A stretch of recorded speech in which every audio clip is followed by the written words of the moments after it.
नमस्कार, मेरा नाम रीना कंवर है। और जो कल दिन में जो देवभूमि संगठन द्वारा राजनीतिक जो दल बनाया गया है, घोषणा की गई है, तो उसके रिगार्डिंग मुझे कुछ अपनी दो बातें रखनी है। क्योंकि हम जब 2017 के एंड में अखिल भारतीय क्षत्रिय महासभा हिमाचल में जब इसकी शुरुआत हुई थी, तो उसमें हम जुड़े थे। रुमित जी भी उसी में थे और सोलन जिला के अध्यक्ष थे। इसके राष्ट्रीय अध्यक्ष थे कुंवर अजय सिंह जी और उपाध्यक्ष थे राष्ट्रीय टीम के उदय सिंटा जी, और हिमाचल के प्रभारी भी रहे वो। तो हम इस विचारधारा से जुड़े थे कि हमें सिर्फ अपने तक ही रखना है कि हमें आरक्षण मुक्त किया जाए, कि मतलब आरक्षण हमें भी मिले, क्योंकि हम तो चलो भुगते, हमें आने वाली पीढ़ी के लिए मतलब आसान हो जाए। तो इसीलिए हम एक सामूहिक संगठन, मतलब एक संगठन में मजबूती होती है। अगर एक जाएगा तो उसकी बात नहीं सुनेगा, जब कोई एकत्रित होके जाते हैं तो उनकी बात सुनी जाती है। इसीलिए हम जुड़े थे। तो इसमें ये था कि जो उनकी मंशा थी रुमित जी की, वो शुरू से ही यही रही है कि मुझे आगे राजनीति में आना है, क्योंकि वो बीजेपी में युवा मोर्चा में भी रहे हैं। और उनका ये था कि 10 सीढ़ियाँ हैं तो मुझे एक सीढ़ी से सीधा लास्ट सीढ़ी में पहुंचना है। तो काफ़ी समय, मतलब काफ़ी टाइम उन्होंने टिकट के लिए भी अपने मतलब दावेदारी ठोकी थी वहाँ से कुनिहार से, तो जो नहीं हो पाया। और अभी जी जी तो अभी जो कल ही उनका जो सच सामने आया, उसमें क्षत्रिय समाज जितना भी जुड़ा था वो इसलिए नहीं जुड़ा था कि वो राजनीति में आए, वो इसलिए जुड़ा था कि आरक्षण स्वर्ण समाज के लिए आरक्षण मिले। तो उसका सरकार ने स्वर्ण समाज का गठन भी किया है। तो ये जो विषय है, ये संविधान का विषय है और इसमें समय लगता है। तो ये तो नहीं कि अभी बोलो और अभी कर दो, तो थोड़ा समय लगेगा। जब गठित कर दिया है तो फिर बनेगा भी सही। पर मैं ये चाहती हूँ कि जो स्वर्ण समाज जो जुड़े हैं लोग, उनको बेवकूफ़ बनाया गया है। और जो उनका समर्थन कर रहे हैं वो उनके जो अब उनकी मंशा के वो कि उनको राजनीति करनी है, और जो विरोध कर रहे हैं वो मतलब आम स्वर्ण समाज है। जी मैम, आज ही आपने ये बात उठाई है, इससे पहले भी जैसे आपने कहा कि आपको पहले उन्होंने अध्यक्ष बनाने की बात की, उसके बाद जो है अपनी वाइफ को लेकर आए वो सामने, तो उसके पहले क्यों नहीं आपने ये बात रखी? मैंने इसलिए बात नहीं रखी क्योंकि मैं अकेली बोलती रहती। सब उन्होंने अपने रिश्तेदार सब वो सब इकट्ठा कर दिए कि मुझे बहुत उन्होंने कहा कि इसको प्रदेश अध्यक्ष क्यों बनाया, मेरी वाइफ को अपने फैमिली में ही लाना चाह रहे, अपनी रिश्तेदारी सब उन्होंने इकट्ठा की। और जो संगठन था उसमें भी फूट डाल दी उन्होंने, वो भी अलग कर दिया, राष्ट्रीय स्तर का संगठन। और उसके बाद उनको वहाँ संगठन से निकाल दिया था रुमित जी को। उसके बाद इन्होंने ये फैसला लिया कि देवभूमि संगठन उन्होंने बनाया। मैडम जी, आपकी इसमें लड़ाई ये है कि उन्होंने अपनी पत्नी को आगे किया, या फिर इसके लिए कि वो राजनीति में आ रहे हैं? मेरा मसला ये है, लड़ाई किसकी लड़ रहे हैं आप? मैं ये लड़की, उन्होंने स्वर्ण समाज को बेवकूफ बनाया है।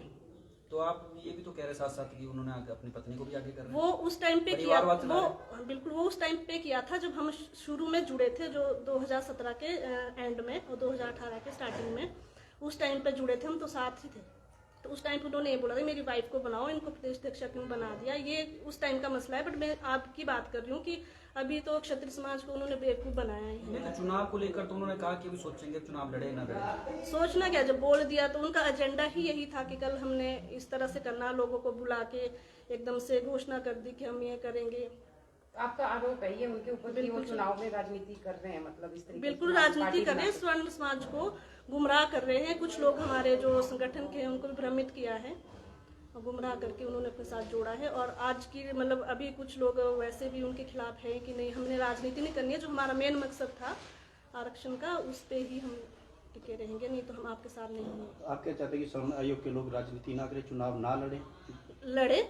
वो तो वैसे भी पहले भी वो पॉलिटिकल फैमिली से है ही, तो अगर वो वैसे या तो शुरू से वो बात रखते, या शुरू से ही वो अपनी जो राजनीतिक दल की घोषणा की वो शुरू से ही बनाते, तो लोग उस हिसाब से जुड़ते। बट उन्होंने ये जो स्वर्ण आयोग का जो मुद्दा रखा, इसी पे वो चलते रहे और कल उन्होंने अपना असली चेहरा दिखा दिया।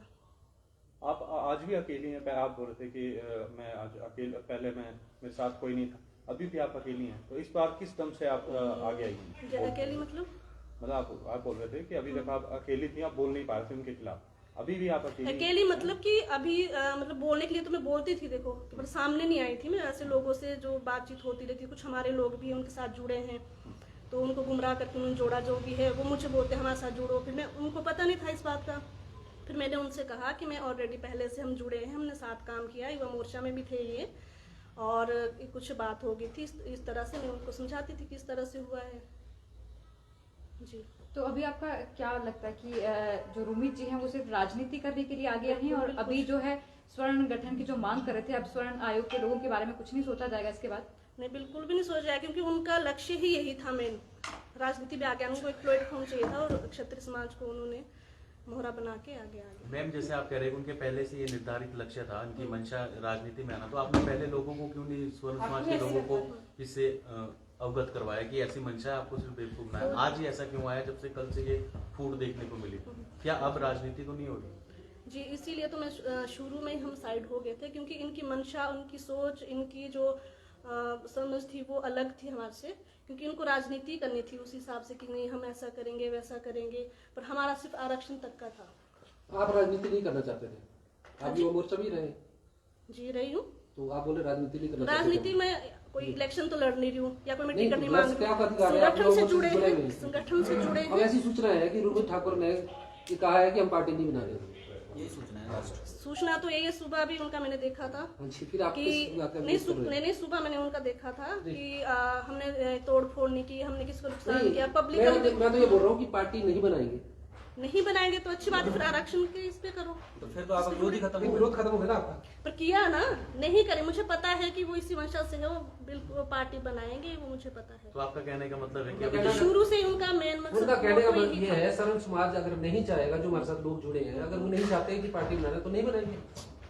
वो फिर तो लास्ट बात वो है। अब उनका था कि स्वर्ण आयोग गठित हुआ, ठीक है, उनको ये होगा कि बस यहीं तक का मेरा काम खत्म हो जाएगा, मैं आगे स्वर्ण आयोग के, चलो समय तो लगता है, और उनको ये लगा कि बस यहाँ से आगे मैं कुछ कर नहीं पाऊंगा, इसीलिए उन्होंने कल ये अपना ऐलान कर दिया कि हम संगठन, राजनीतिक संगठन बनाएंगे। नहीं, जो आज घोषणा आप की। कॉन्फ्रेंस कर रहे हैं, आप इसके लिए कर रहे हैं कि अभी तक जैसे उन्होंने बेवकूफ बनाया, आगे भी आज से उन्होंने जो स्टेटमेंट दिया वो भी रॉन्ग होगी, वो भी एक सिर्फ चाल है कि लोगों को बिल्कुल बिल्कुल यूनाइटेड चाल है, बिल्कुल चाल है, शुरू से ही चाल है और आगे भी रहेगी। इतने सारे मैं लोग अच्छी हैं तरह से नामों के जानती साथ, और इतने सारे लोग जो विरोध कर रहे हैं और सड़कों पर उतरे हैं, क्या आपको उन लोगों को पहले अवगत नहीं करवाना चाहिए था कि उनकी जो मंशा है वो राजनीति की है? आयोग के बारे में बिल्कुल नहीं सोचा जाएगा आगे? हम तो देखिए, जो हमारे संपर्क में थे हम उनको बोलते थे कि ऐसा है, बट उन्होंने भ्रमित कर दिया, गुमराह कर दिया कि नहीं हम स्वर्ण आयोग के लिए, स्वर्ण आयोग के लिए, बस यही बात रखी। उन्होंने कोई ये नहीं रखा कि मैं राजनीतिक पार्टी को ही बनाऊंगा या कुछ इस तरह की घोषणा की जैसी उन्होंने कल की।